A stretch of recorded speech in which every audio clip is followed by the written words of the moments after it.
सोपे प्रश्न विचारा. आपले नाव काय? माझं नाव देवेंद्र सरिता गंगाधरराव फडणवीस. सर, आपल्या प्रवासाची सुरुवात कशी झाली? या प्रवासाची सुरुवात ही एक विद्यार्थी चळवळीतून झाली. ते मागे विद्यार्थी परिषदेमध्ये विद्यार्थ्यांच्या प्रश्न सोडवत मी इथपर्यंत आलो. आपल्या सामाजिक कामात कोणती मोठी आव्हाने आली आणि त्यातून आपण कसे मार्ग काढले?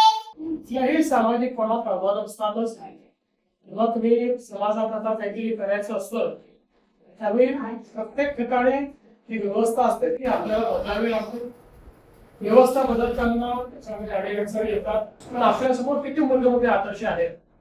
छत्रपती शिवाजी महाराजांचा आदर्श आहे की ते स्वराज्याची स्थापना केली.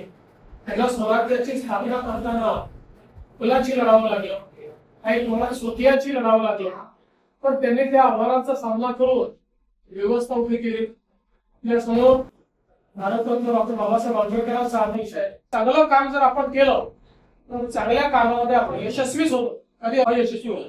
ओके, आपल्या कारकिर्दीतला असा कोणता अनुभव आहे जो आजही लक्षात आहे आणि प्रेरणा देतो?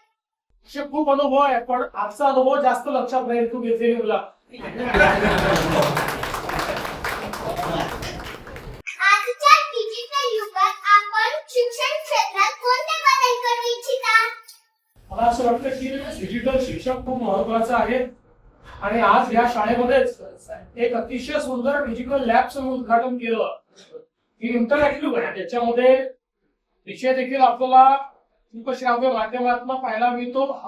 त्याच्यानंतर त्याच्यावर प्रश्न देखील आपल्याला विचारता येतात आणि त्याच्यावर आपल्याला परीक्षाही देता येतात. मला असं वाटतं की आता डिजिटल युगामध्ये डिजिटल शिक्षण हे अत्यंत महत्वाचं आहे.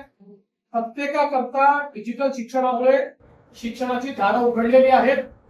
जगातली कुठली गोष्ट ही आता आपल्याला शिकता येते. त्यामुळे मला असं वाटतं की आपल्या शाळेतल्या आता जे डिजिटल लॅब आहे तुमच्यापैकी प्रत्येकाने त्या डिजिटल लॅब मध्ये जाऊन डिजिटल शिक्षण घ्यायचं. थँक्यू सर, तुमचा मौल्यवान वेळ दिल्याबद्दल खूप खूप थँक्यू. धन्यवाद. थँक्यू. तुझा पण मौल्यवान वेळ दिल्याबद्दल तिथे आला.